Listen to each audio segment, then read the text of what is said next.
एक लड़का था, मानस। घर में माँ बाप थे और एक छोटी सी बहन। माँ स्कूल में काम करते थे। बाप थोड़ा मेंटल नेचर का था, कभी गुस्सा कभी चुप। मानस घर का एक लौता बेटा था और इसी वजह से वो अयाशी भरी जिंदगी जी रहा था। दिन भर बस दोस्तों के साथ टाइम पास, मोबाइल, बाइक, मस्ती। घर के काम, माँ की तकलीफ, बहन की जिम्मेदारी, कुछ भी उसके लिए इम्पोर्टेंट नहीं था। माँ हर दिन कहती, मानस थोड़ा संभल जा, कल को घर तुम्हें संभालना पड़ेगा। पर मानस ये बातें हमेशा इग्नोर कर देता। समय बीतता गया, मानस बड़ा तो हो गया, पर उसकी सोच वही छोटी रह गई। एक दिन घर में बेटी की शादी का टाइम आ गया।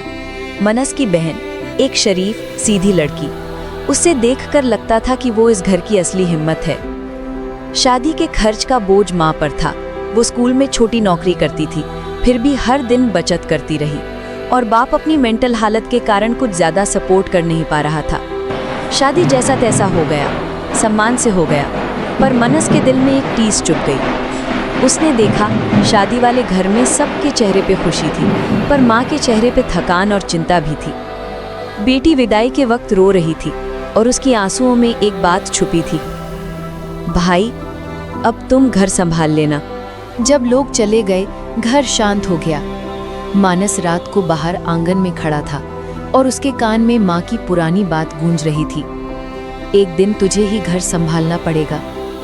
वो पहली बार खुद को अयाशी में बर्बाद करता हुआ दिखाई दिया। उसे आज समझ आया कि जिंदगी सिर्फ मस्ती नहीं, जिम्मेदारी भी होती है।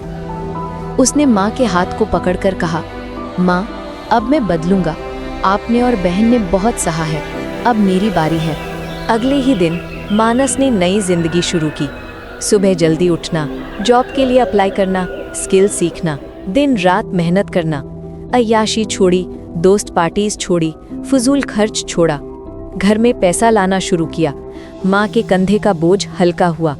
बाप का इलाज भी शुरू कराया और बहन की ससुराल में रोज फोन करके अपना फर्ज निभाना भी शुरू किया। आज मानस सेम लड़का था, पर दिल से बिल्कुल नया इंसान बन चुका था। मॉरल ऑफ द स्टोरी ये है कि इंसान को जिंदगी अक्सर तब बदलती है जब उसके सर पर जिम्मेदारी का हाथ रखा जाता है। अय्याशी सब कर लेते हैं, पर जो आदमी अपने घर को संभालता है वही असली मर्द होता है।